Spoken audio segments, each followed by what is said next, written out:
Pediatric red phone, 6 minutes. 24 Hours in A&E is one of Channel 4's most groundbreaking documentary series. Jesus Christ. It offers a unique insight into one of the UK's busiest emergency departments. And shows what life's really like on the front line of Europe's largest employer, the NHS. Keep an eye on that other lot, because they want to stab them. This is the behind-the-scenes story of how it's made. Red phone. It asks why King's College Hospital allowed the cameras in. We understand brain surgery, we understand heart surgery, we don't understand TV production. What impact the series has had on the hospital staff. There's nowhere that I go without being recognised. Yeah, you have jokes. Are you going to appear on Dancing on Ice? Why and how the public agreed to be filmed. I was full of morphine.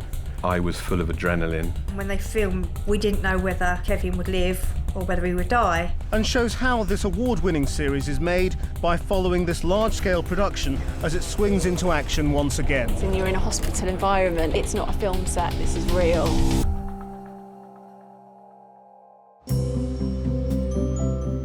King's College Hospital, London, one of the biggest in the country. It's also a major trauma centre and has one of the busiest emergency departments in the UK.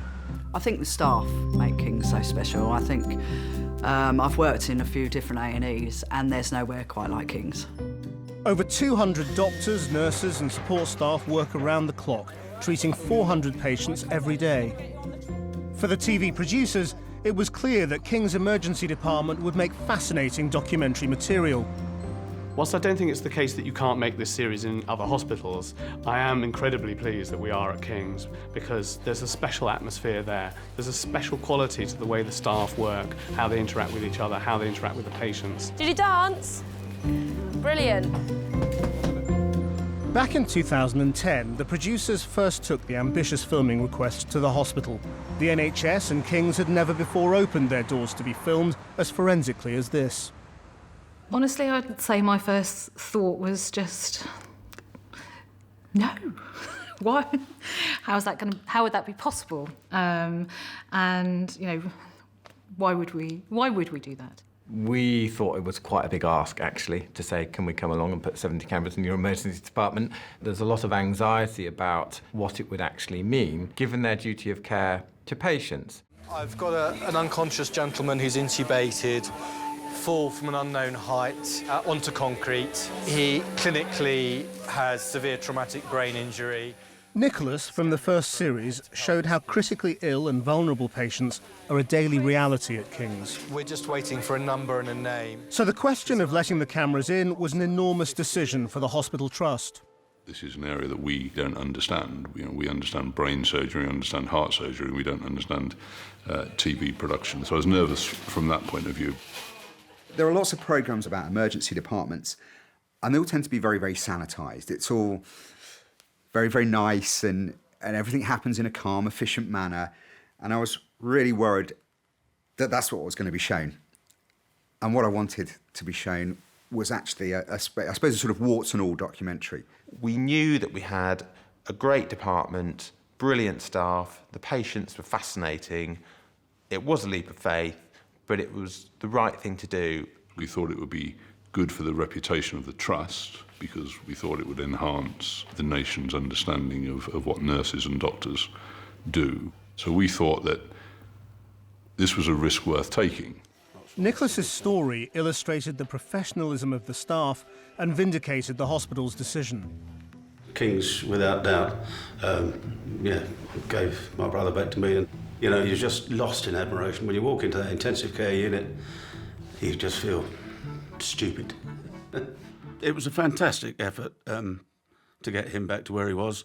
The technology in that, in both his intensive care unit and the high dependency unit, it was like being on the flagship of the Star Trek Enterprise. It was unbelievable. The care, the support, extraordinary, fabulous. Has he told you he loves you? No. No, we're not that close.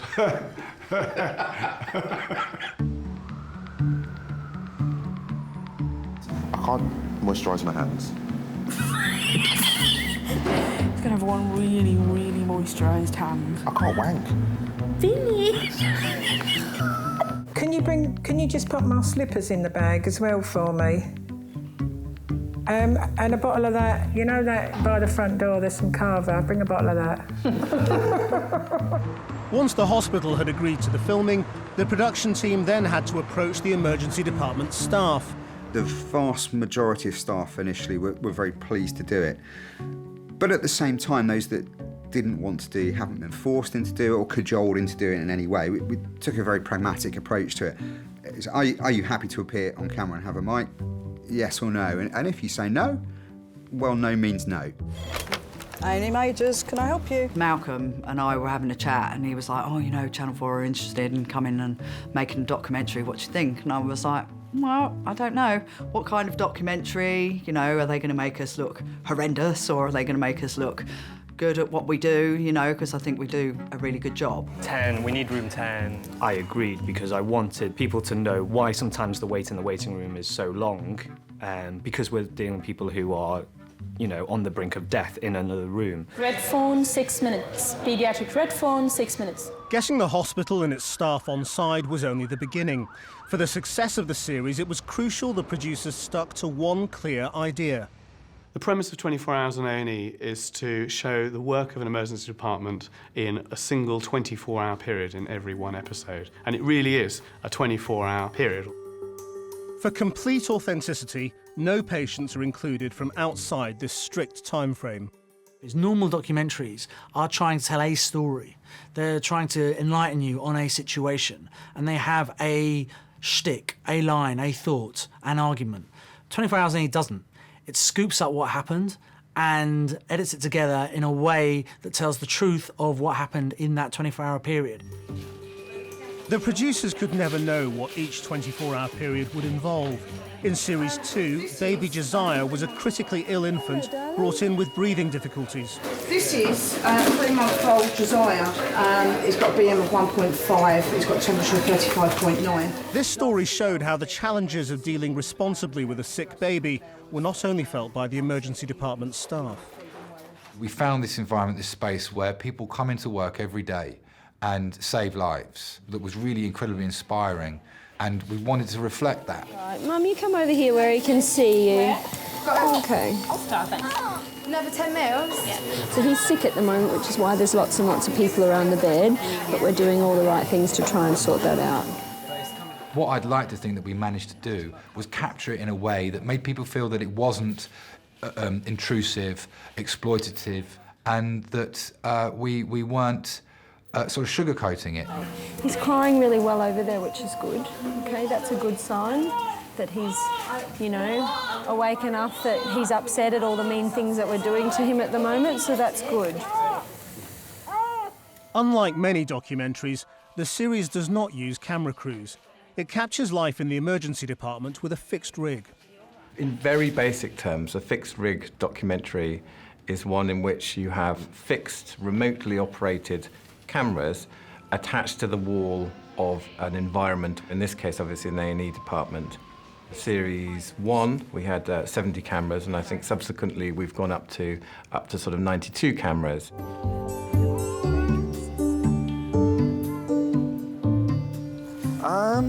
Apart from having a brain injury, never better. For the hospital and its staff, this unobtrusive filming technique was key.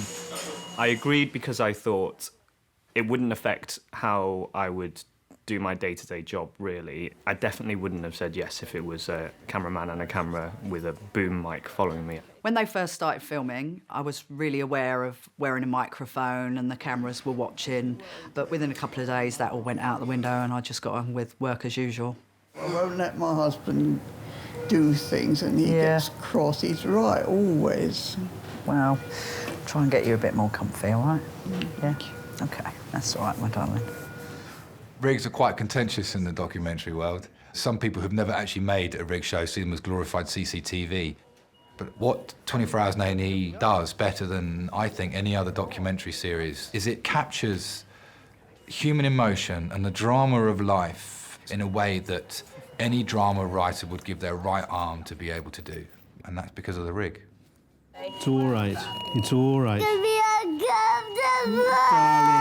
Darling, Days, it's going to be fine, I promise. When 5-year-old Daisy and her father were rushed to King's with severe burns, the fixed cameras were able to film without interfering with their care. It's all right, I'm here, I'm right here.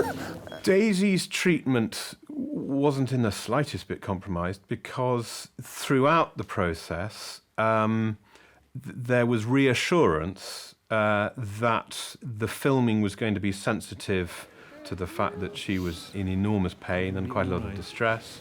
You know what happens when things are bad? Daddy's here. For 3 hours, I was full of morphine. I was full of adrenaline and completely unaware that the whole thing was being filmed. You're not, you know, there's more important things to worry about. What do I see when I look at you? My little diamond, don't I? Capturing the genuine emotion as it unfolds in the emergency department is not easily achieved.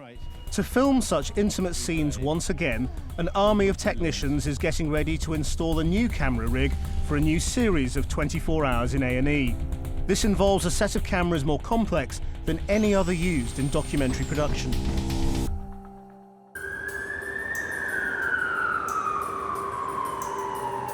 The production team are preparing to start filming at King's College Hospital for the new series of 24 Hours in A&E, one of Channel 4's most ambitious documentary series.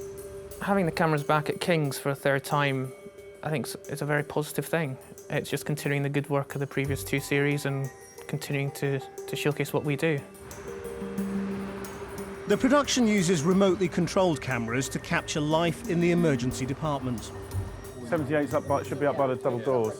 Yeah. But before they can be installed for the new series, the team must first establish the ideal locations for them with an early morning camera recce, when the department is at its quietest. So, Bob, in terms of numbering, I mean, that's 62, but are we putting a number on the ceiling, or are we just kind of, you know, you're right with that? Yeah, we're all right. As long as this plan's okay, we'll just go by this. It's really important that you do a walkthrough like this, because this is a very big camera rig. It's 92 cameras in total across all the different elements of the A&E department. It's a lot of cameras and it's a lot of wiring. You don't want to be 2 or 3 days into filming where you realise that the camera positions aren't right. Are they going to be in the same place in each cubicle? Pretty much. Yeah. I think it'd be good to just go through and just check to make This is the third time the cameras have been in the department since 2010. Many of the staff have been filmed before. I've been recognised a lot in the street and around the world, and mainly in Australia, where my sister watches the show a lot. She recognises me on it quite, and she keeps saying to me, that's my brother on TV. She does, and she will turn around and say, well, if my nan was alive today, my nan would be so proud of me with the show. It's almost become part of my working life in the last couple of years, I think, having Channel 4 in our department, and I think it really does give viewers a good insight into what we do on a daily basis and the things that we have to deal with. To cover more of the patient's journey after they leave the emergency department, each series has extended its filming to other areas of the hospital. Why don't we kind of plan for the sort of the ideal scenario, which is one there, and then what were you thinking, kind of 3 across the ceiling then potentially? The next challenge for the crew is to investigate filming surgery in one of the operating theatres. Do you even know at this stage how many cameras you're going to have in here? 5? Does 5 feel like overkill? No, it doesn't. Really? I would, if you could, I'd say 8, but you can't, so, you know. Yeah, okay. Can we work on the assumption of 4, and if I can clear another one, so... I say let's work on the assumption of 5. Yeah, all right. All right. So if we had 5, where would... We could make it be 5, we'll be 5. All right. In somewhere like this, obviously it's very quiet at the moment, but on the days that we'll be filming here, there'll be lots of people, there'll be lots of things going on. It's very hard to know exactly where people are going to be and what they're going to be doing. So the idea is to try and fit the cameras where we've got the best chance of capturing the most amount of the story that sort of unfolds in a room like this. In terms of cables kind of coming in, would they come through this external wall, would they? Proposing to install cameras in new areas of the hospital is an enormous consideration for King's Head of Communications, Chris Rolfe. OK, so just around, how do the cables get to the gallery? Where do they go? So they'd come through the ceiling tiles to that corridor and then down and through the wall? Well, in truth, every area of the hospital is sensitive. It's not an easy place to film. There's the physical stuff of getting all the cameras in, all the logistics, but more importantly is making sure the staff who work here are able to go about their jobs without being distracted or put off by what we're doing. As far as the hole drilling is concerned, if maybe it was on the Thursday, that might make more sense, wouldn't it? We're actually quite lucky even being able to be in here now. If this was normal, it would be a disaster. It would be an absolute nightmare. It would be impossible. Yeah. The collaboration between the production team and King's and the Garden and King's and Channel 4 and King's is fundamentally important. Mainly, I think it's all about accepting that there will always be problems, there will always be things to overcome, but in talking to each other and trusting the approach, you will get there. And in this corner of CT, there's now a monitor that's been placed that apparently wasn't there before. Once the camera positions are confirmed, the producers must discuss how to minimise the filming's impact on the patients, with the head of the emergency department, Bryony Sloper. Yeah, I think was there always a filming sign outside the front of the hospital saying A&E, you know, we're filming? Is that? No, it was only inside. No. Okay. And if you see that sign on the outside door before you make the choice to come in, you could think, oh, I'm going to be filmed, and it could deter you coming in. And if you need care, you need care. So yeah, well, however you fit around the wording, it could give that impression. You're right. So I'd rather not have anything.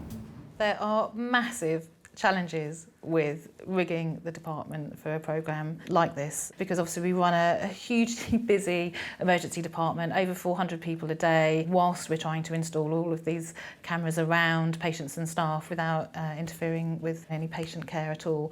So it is a massively stressful undertaking. With the negotiations complete, the emergency department can once again be rigged with cameras and microphones. They will record non-stop for 6 weeks. An entire outside broadcast unit is being mobilised.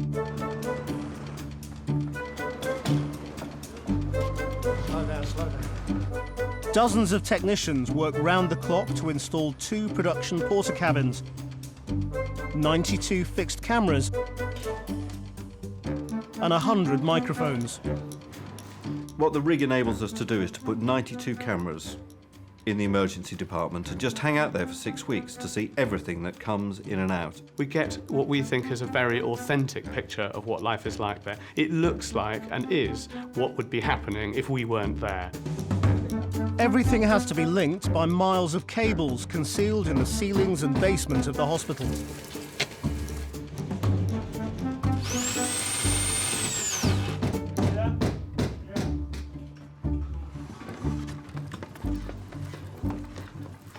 It's hard for people to realise just how much cable actually goes into producing a programme like this. We've been running the sound cables in for all the microphones and the camera cables. In total, it's somewhere in the region of 26 kilometres of individual cables, probably comparable to quite a large golf tournament. The emergency department never sleeps and never shuts. The engineers have to work in the dead of night when the department is quiet and many of the treatment bays are empty. Well, it's the third time round now, and yeah, it's just a bit more upheaval. You know, we've got to make sure that patients' privacy is utmost and we're able to get on with our work without anybody getting in our way. The priority is the staff who are working in the hospital. If we can't get someone, we can't. We just have to wait and hope that we can get in at some point. I mean, you're in a hospital, so there's sick people around, so we try and be as discreet as possible and as quiet as possible.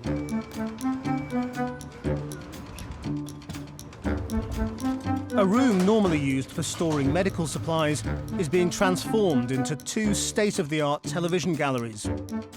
They will manage the 8,000 hours of footage and serve as the operations base for 170 crew for 6 weeks. Rigging one of the UK's busiest emergency departments like a film set is only half the challenge. The programmes are not possible without the permission of the staff and patients to be filmed. What languages do you know how to speak? None. I was taught French, but didn't understand it. Bonjour, comment ça va? Ça va très bien, merci, et toi? Oh, there you go, you can speak a bit of French, can't 1, you? 2, 3, 4, 5, 6, 7, 8, Yeah, well, everyone can do that. To film the full range of cases that come through the emergency department, King's and the Garden Productions have devised a detailed consent protocol for filming. As part of a documentary series about an emergency department, you have to show those patients who are most seriously injured. A senior clinician, and a senior clinician only, will give consent to film, but that is only to film the work of the staff and not the patient themselves. So the consent process for the patients in resus can be very, very difficult, and And sometimes there's actually no question around even asking about consent. Ultimately, the clinicians have the final say and the patients have the final say. And that's really how it has to be. Ensuring the emergency department staff are comfortable with the programme's consent process is vital. I'm Emily, so I'm one of the floor producers, and I just wanted to touch base really today before we start filming, just to talk about kind of consent with you, to see whether you had any questions. I only found out last week that we are meant to be obtaining consent from patients, especially in the rhesus area. So I do wonder how does that happen and how that has happened in the past. Definitely would encourage you asking some of the consultants who've done it before how they found it, but I think you'd find it reassuring. It's not about us asking for consent, because we do that all the time for lots of different procedures, so it's something that we're used to. The worry is, because patients in resus tend to be a kind of time-critical patient, is when we would exactly have the time and kind of where in the patient journey the consent actually fits in. A 93-year-old man that's been knocked over just outside. In Series 2, Ernest was an elderly victim in a road traffic accident. Your ears do prick up because you think, 93-year-old guy and was struck by a car in a hit and run that didn't stop. This is going to be harder than a 20-year-old. This case highlighted the fundamental role the doctors play, not only giving life-saving treatment, but also bringing stories to the screen. So when I was first approached about the idea, I had quite a few reservations, and those reservations weren't necessarily about the department being filmed, it's what it would actually show at the end of it. But what 24 Hours does show, it shows what really happens in an emergency department. Okay, it's got no pulse. So when you actually then finally get to see the end product, it was, whoa, actually this is what really happened. And it's not the sort of thing where you don't know you've hit someone.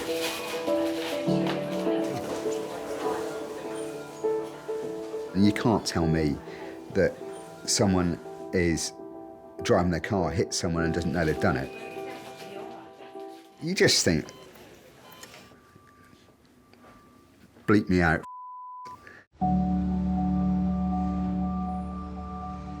Gaining consent for filming is crucial, but before the shoot begins, the large production team must go through special training to prepare them for working in such a challenging environment. You'll constantly get thwarted about following your big story through. It's not a drama. You don't get to write the script for it.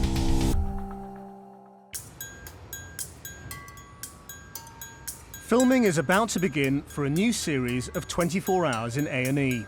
What is 24 Hours in A&E? Yes, it is a medical series, but actually it's not your classic medical series. With over 170 staff, the production team is unique in its scale for a documentary. The editorial team must meet to discuss working in the hospital, and today are being briefed on the subject of story. It's about the human relationships. You know, it really is about how people interact in difficult circumstances. This series is really complex for us as a production. There's 170 people, 92 cameras, 100 microphones, 30 radio mics. These all make for a lot of things going on. But actually, it's still about telling a good story with a great character. How soon till she goes to CCU? She's not going to CCU at the moment, she's not stable enough, he said. He said he's afraid she'll go along the way. The King's Emergency Department staff regularly have to deal with death. In Series 2, Dr. Matt's story showed the humanity of the frontline medical team. Death is part of life, and death is expected. But when it's a death that happens on your watch, it's, you take a step back and you think, what could I have done? Have a little breaky break. I just need to. You need to go and have a break. I try not to get emotionally attached to patients. You are there to do your job.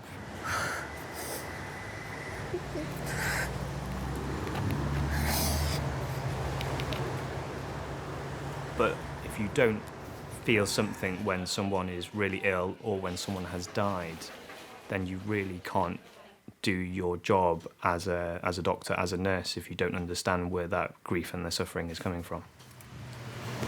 You all right? Yeah, I just need 5 minutes of air. Most of the stories across the series come from the rich variety of patients and their loved ones who come through the emergency department. As a documentary maker, you use your instinct and you rely on that instinct, and it's the same thing with the rig. You don't just film everything, you don't pray and spray. as they say. You know, you need to still be quite selective. You think that person looks just straightforward, they're interesting, through to they're having a crisis. Look at me, sir. Yes, family. Tell me which finger I'm moving, OK? Right. In Series 1, 65-year-old Charlie showed how a story about a family can start slowly, Right. but take everyone by surprise.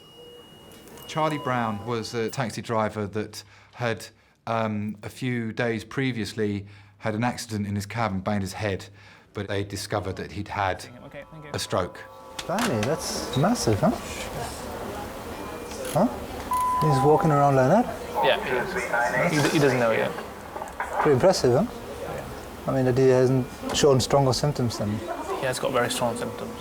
First rule is actually what doesn't make a good story necessarily is the seriousness of the case. What brings people into King's is just the key that unlocks the door to their life. He's got a bit of his right side of his brain missing. Fuck knows. And I keep laughing in shock. I don't know. Poor Pat, she's laughing with me. Pat, what does it mean? What's happened to Grandad? Pat, where's it gone? I don't know where he's lost it. One of the passengers just took don't know then. Then you have the family there. They were outspoken, full of love for him. You're seeing this moment unfold. Nothing is ambiguous. It's all there. And you know exactly how they feel, you know exactly what they're going through, and you can relate to them immediately. It's horrible. Just to see him laying there. The way he keeps talking. Guess what? I heard. As you'll know, Doctor, they call it when a patient bullseyes, and he's talking so posh, and then 1 minute he's talking like that, the next minute he turns around to me and he goes, "You all right, cock?"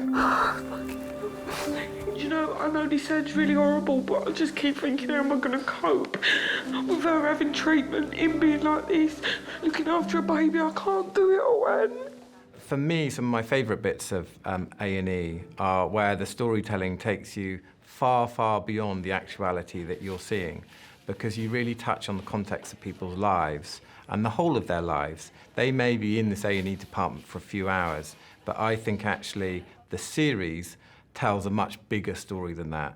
OK, guys, this is Kofi. He's 11 years old. Approximately 1 hour ago, he was a pedestrian versus car, seen to be thrown approximately 20 feet against a wall with... Kofi was a critically injured patient who featured in the first series. Kofi got knocked over today. When his dad was interviewed months after Kofi had left hospital, it became clear their story was much more about the father-son bond than the scale of his injuries. When Kofi was born, he was my first boy, and to look down and see I have a son, you know, was amazing. The medicine is my job, it's my life, it's my career. So while that's interesting, I see it all day, every day. It's that stuff that I would never, ever get to see and never get to hear. That is what keeps me watching it. And I always remember the first thing that I did with him, as I took him, when I took him, and I held him up in the air and just said, I counted his toes, I counted his fingers, and, you know, looked over him, and then I just held him up in the air, and I said, "Thank you, God." He said that himself. I didn't prompt him, I just asked him the question and he told us that story. And to me, it just meant so much more to hear that than him saying I was really worried. When I saw Kofi for the first time, it devastated me. If I could have swapped places with him, I would have. I thought, I'm 40 years old, you know, his life is just starting. After being treated at King's, Kofi went on to make a full recovery. It was good to wake up and see my dad's face, because I felt more safe, like there's not a better feeling, because my dad is great, I love him. People aren't in the programme unless they're happy to be. But the process of trying to establish whether they're happy to be is very, very complicated. And it may be some time before they're able to decide whether they do want to be in it, and if they don't want to be in it, that they're not. A story that we've got Ken Thames bringing a patient, a 40-year-old male, fall from a height. When Kevin was admitted to King's with life-threatening injuries, his treatment was filmed for Series 2. His family agreed for the filming to take place, understanding they didn't have to make a final decision on it being aired until later. In the more serious cases, we have a two-tier consent, which means that even while consent has been given to film, we would always go back afterwards and ask whether they were still happy for their contribution to end up in the finished films. He broke his collarbone. He broke some vertebrae in the top of his back. He broke 10 of his ribs. And he had this severe brain damage. They said he was very poorly and that he might not make it. I think you just have to remember that you're the least most important thing that's happening, and you have to wait for a time to come around when people may or may not have the time to talk to you. However, if the patient team have the right level of patience and tenacity, but also they're able to build honest relationships with people, there may come a time when people really want to talk to us. She's got a song that she thinks you'll like.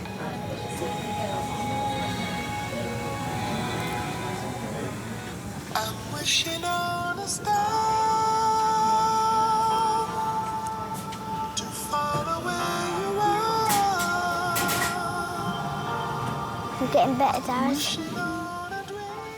The production team were really sympathetic, kind, helpful. Anything you wanted to ask them, you could ask them. If you felt you didn't want to do it, you didn't have to do it, which we didn't mind. Obviously, Kevin was laying there in a coma, so he couldn't really say much.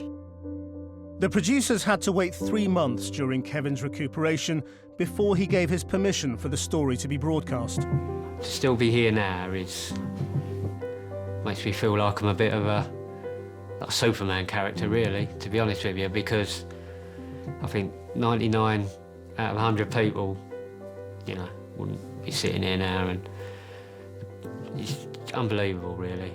If I had the chance to say anything to staff at King's, it would be thank you so much, because if it hadn't have been for them, Kevin wouldn't have been with us today. Home again. It's the day before filming begins for the new series. The crew are in the gallery being briefed on working with the 92 cameras. After the initial consultation, you can basically park them up on Stream F until their relative or wife or husband comes in, and we can get D and E standing by for the red phone that we've just taken. This is the fun bit, radio mics. And the floor teams receive instruction from a sound engineer. Once you put a radio mic on someone, you need to talk to the gallery and say, I have put Dr. Graham on mic 13.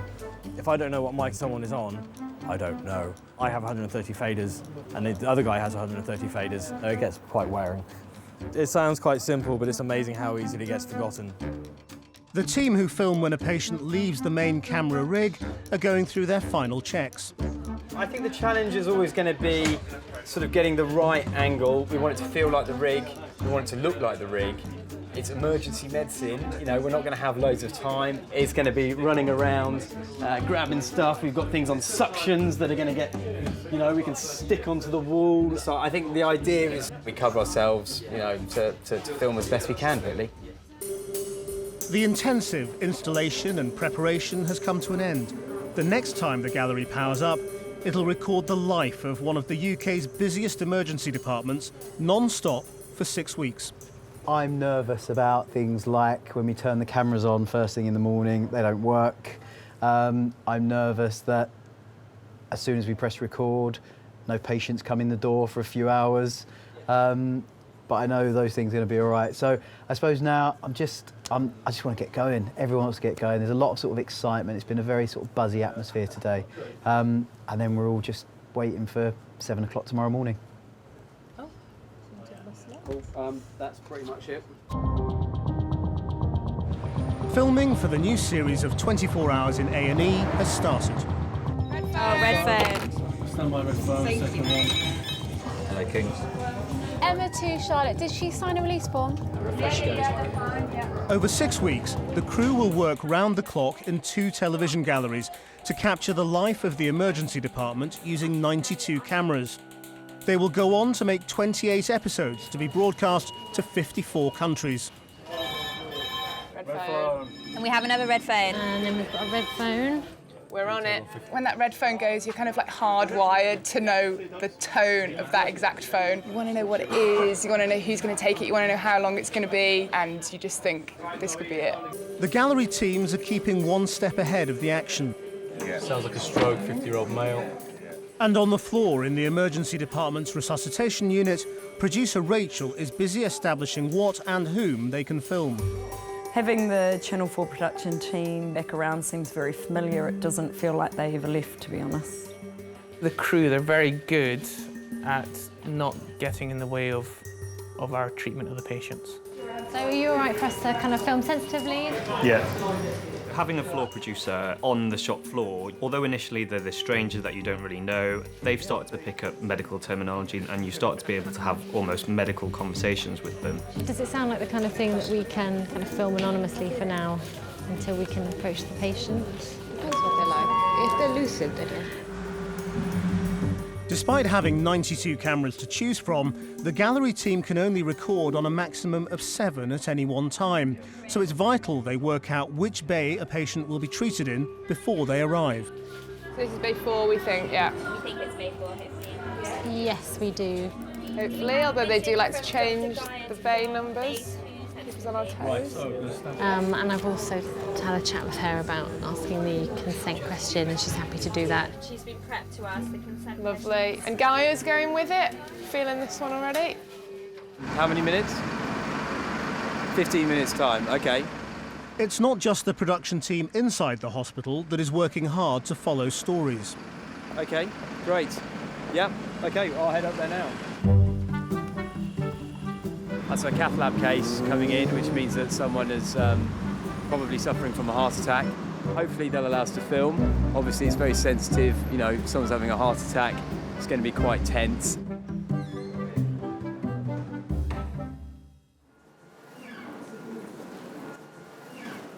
Okay, so that was a gentleman brought in who was suffering from a heart attack, came in with a relative who very quickly told me that she wasn't happy for us to film. So obviously, you know, we can only do this with the consent of the patient. So we've downed our cameras and I think it's just sort of heading off now and just wait until the next thing comes along, really. So. Many of the patients featured in the series come through the emergency department's waiting room. My name's Charlotte. I work for documentary series 24 Hours in A&E. Do you know it at all? No. Assistant producer Charlotte is gauging people's interest in being filmed. I was just wondering, would you be happy for us? We're always looking for patients that would be willing to let us film with them whilst they're here, whilst they're being seen by the staff. Would you guys be interested? No? I don't really want that. Okay, don't worry, it's absolutely no. People gonna see us. Absolutely fine. And those guys that are on the floor, they're on the front line. You know, you've got very sick people all the time.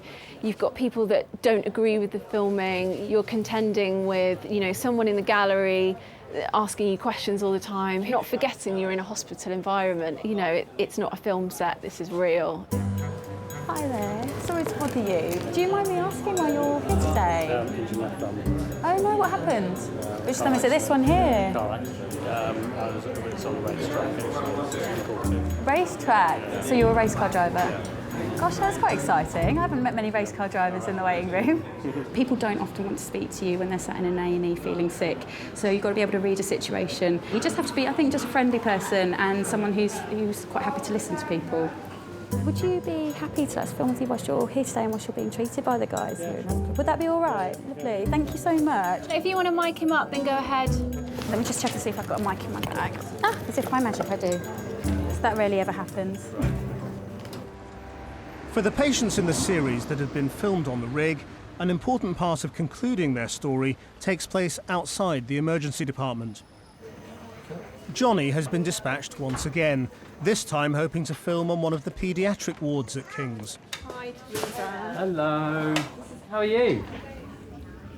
Yes, just to see that. So, you know, what we just want is just a few shots to show that she's back to her normal self. When people are filmed on the rig, there's no one operating the cameras that they can see. But when you're on the ground and you're filming, you've got a camera, it's very obvious that you're filming them. I think as a result of that, you have a different relationship with people. It's much more personal. You need to be able to build relationships very, very quickly. Right, thank you so much. That's great. 24 Hours in A&E continues to capture the stories of the amazing mix of people who come through the doors of King's. The programme has made a huge impression on the emergency department's staff. The series has definitely impacted on me. There's nowhere that I go without being recognised. My relatives, all my family, were just absolutely gobsmacked by what I did. My brother was like, "Oh, that's why you're so tired all the time." I was like, yes. Can we just ring 5620? CT should be ready. And angio. He's got no obvious blood in his belly. Talking to both colleagues at work and friends who are not nurses, doctors, I said, wow, it's really interesting to see what you really do.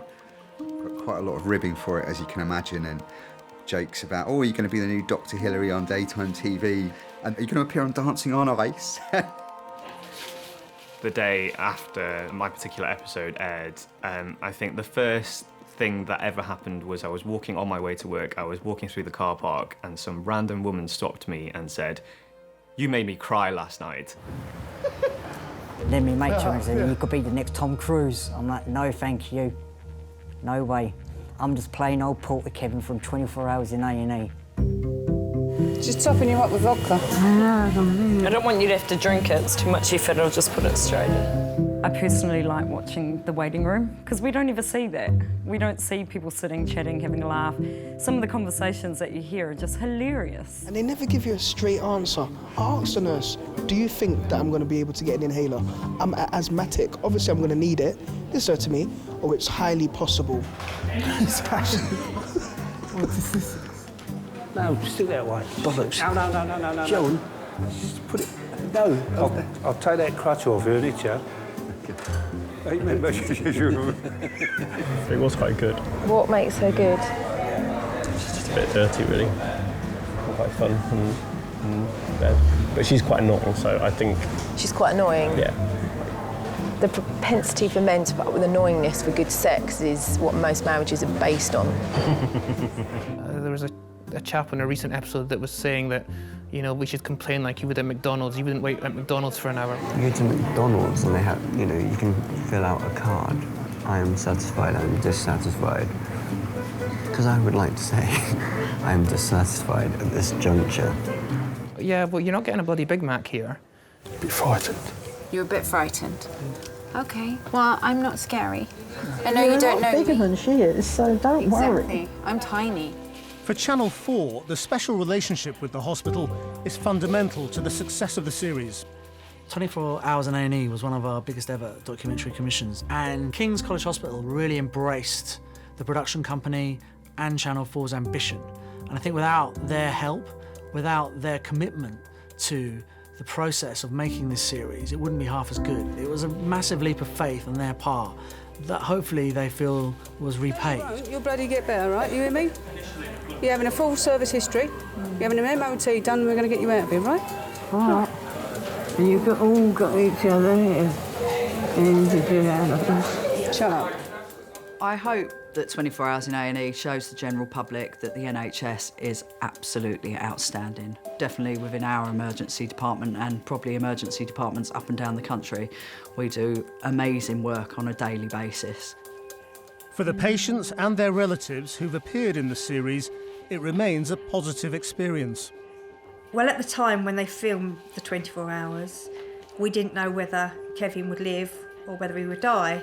But I don't think we were brave. I just think it was just to show other people what the doctors and nurses do in the hospital.